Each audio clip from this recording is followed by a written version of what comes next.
Hello বন্ধুরা, স্বাগতম সবাইকে। এখন সময় দুপুর 2টো। আমরা এখন রওনা দিচ্ছি এয়ারপোর্টের পথে। অভিষেক দরজায় তালা দিচ্ছে। আমরা যাচ্ছি কলকাতা, মানে কিছুদিনের ছুটিতে বাড়ি যাচ্ছি। ফ্ল্যাটে পাইপলাইনের কিছু কাজ হবে, তাই চাবি সিকিউরিটির কাছে থাকবে। অভিষেক সেই নিয়েই কথা বলছে। লাগেজপত্র নিয়ে ক্যাবের জন্য অপেক্ষা করছি, দেখি কখন আসে। ক্যাব এসে গেছে, আমরাও উঠে গেছি ক্যাবে।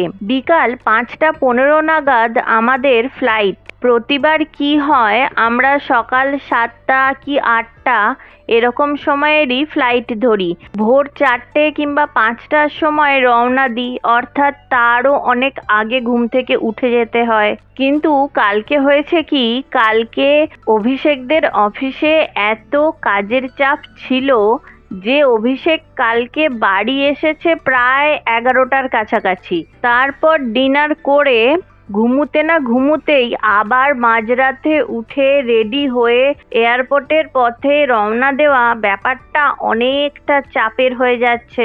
তাই অভিষেক প্রথমেই বলেছিল যে এই তারিখে আমরা বাড়ি যাব, টিকিট কাটতে হবে, দুপুরবেলা কি বিকেল বেলার দিকে কাটি। কারণ সেদিনকে ওই মাঝরাতে উঠে রেডি হয়ে 4টে কি 5টা নাগাদ রওনা দিতে পারবো না। তবে বিকেল বেলার দিকে টিকিট কেটে অভিষেক একটা কাজ ভালোই করেছে, সেটা হলো সকালে একটু ঘুমিয়ে নিতে পেরেছে, একটু রেস্ট হয়ে গেছে।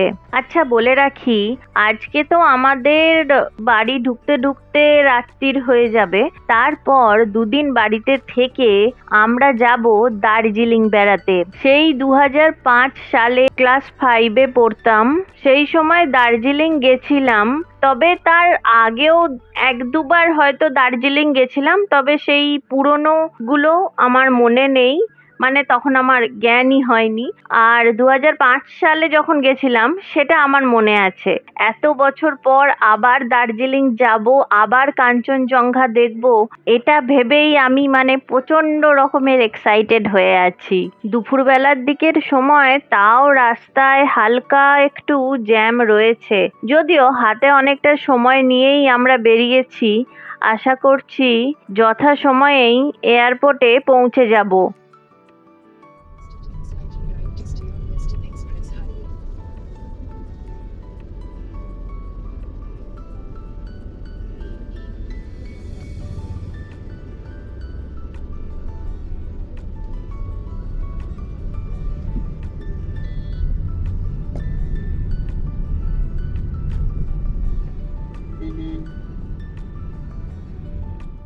বেশ কিছুক্ষণ পর জ্যাম হালকা হয়েছে, যদিও এই জায়গা থেকে এয়ারপোর্ট বেশি দূরে নয়।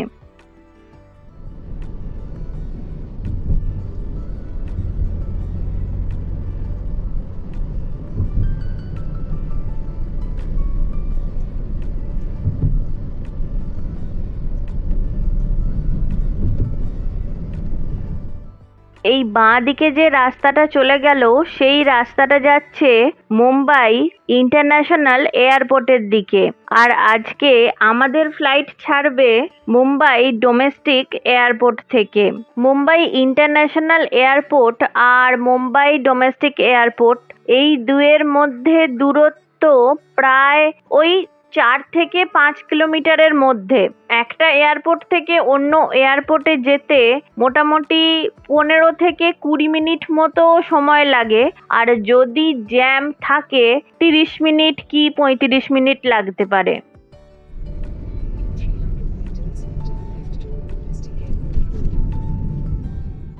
আমরা এয়ারপোর্টের কাছাকাছি এসে পড়েছি।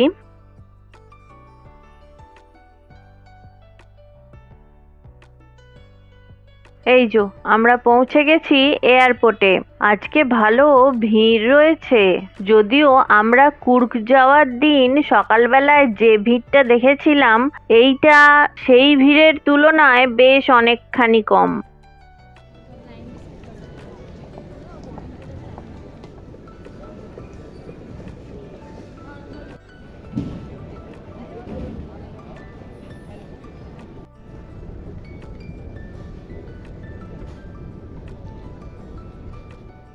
লাগেজ দেওয়া হয়ে গেছে, সিকিউরিটি চেকিং হয়ে গেছে।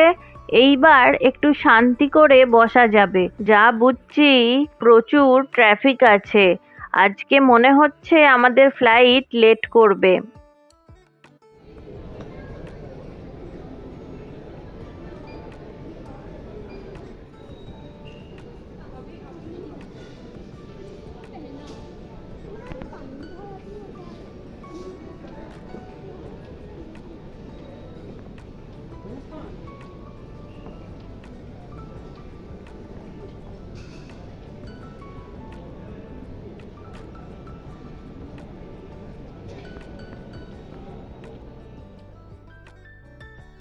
এখনো ফ্লাইট লেট করছে, আর কতক্ষণ লেট করবে কি জানি।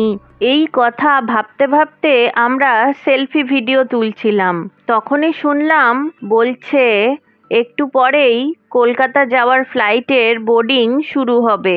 এই কথার কিছুক্ষণের মধ্যেই বোর্ডিং শুরু হয়ে গেল।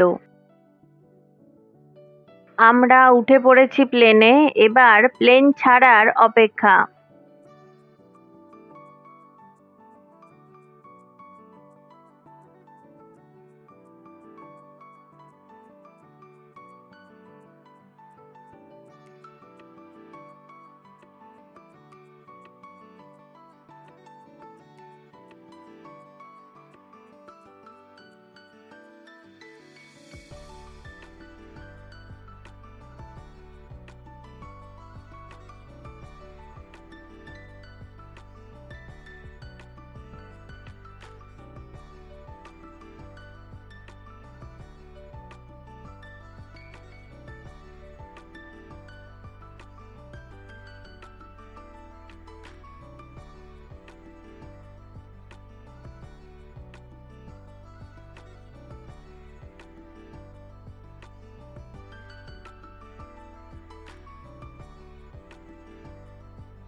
প্লেনের জানলা দিয়ে সূর্যোদয় হতে দেখেছি, এই প্রথমবার গোধূলি হতে দেখলাম, তারপর গোধূলি থেকে সন্ধ্যা হতে দেখলাম। আমরা ঢুকে পড়েছি কলকাতার আকাশে। এবার প্লেন থেকে নেমে মাটিতে পা রাখতে যতক্ষণ।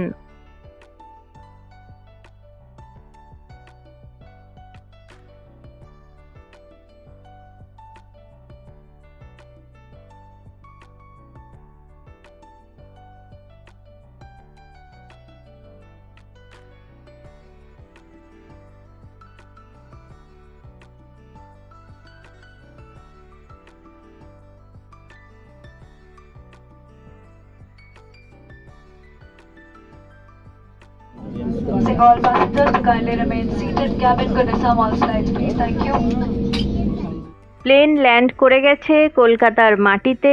এবার গিয়ে লাগেজের জন্যে অপেক্ষা, কতক্ষণে লাগেজ আসে। সেই একবার হয়েছিল, আমরা কলকাতা থেকে মুম্বাই ফিরেছি, সবার লাগেজ এসে যাচ্ছে, আমাদের আর লাগেজটা আসে না। দাঁড়িয়ে আছি তো দাঁড়িয়েই আছি। আমাদের দুটো লাগেজ ছিল, একটা অনেকক্ষণ পর এলো, পরেরটা তো আর আসেই না। সেই দাঁড়িয়ে আছি অনেকক্ষণ পরে দেখলাম এলো।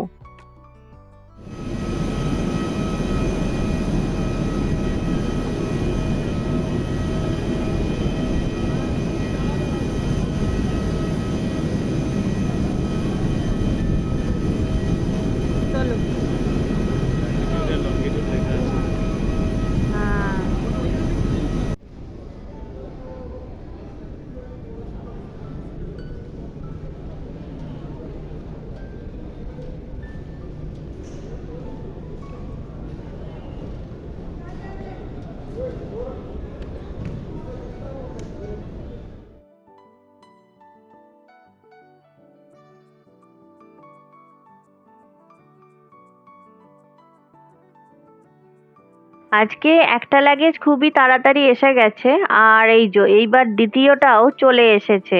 আর একটা ব্যাগ আছে, সেটা দেখি কতক্ষণে আসে। ও না না, ওই যে আসছে, দেখতে পেয়েছি। এই সাদা ব্যাগটা।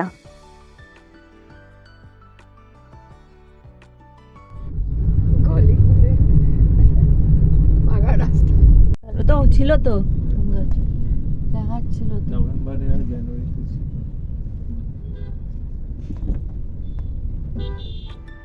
ফ্লাইট লেট করার জন্য আমাদের কলকাতা পৌঁছাতে অনেকটা রাত হয়ে গেছে।